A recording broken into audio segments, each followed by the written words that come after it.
أجمل رسالة لسيدنا رسول صلى الله عليه وسلم. نحن آسفين يا سيدي يا رسول الله، نحن ما مشينا على نهجك، نحن مقصرين. الصحابة الكرام يلي مشوا بجيشك، يلي حاربوا معك، يلي رافقوك، نحن ما مشينا معك يا رسول الله ولا قاتلنا معك. في من الصحابة ما أدركوا شيء من مغانم الإسلام، ما شافوا إلا نعم القتل والتعذيب، ومع ذلك ثبتوا.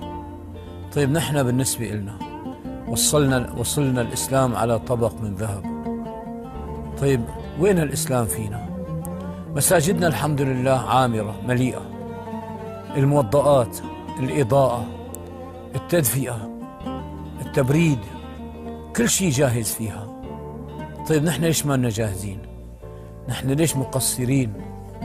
نقرأ تعاليمك يا رسول الله لكن ما منطبقها.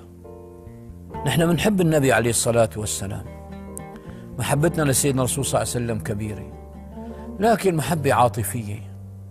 يعني قول النبي عليه الصلاة والسلام لسيدنا عمر رضي الله تعالى عنه، نعم، إنه الإيمان حتى أكون أحب إليك من مالك وولدك، فما كان نعم سبحان الله.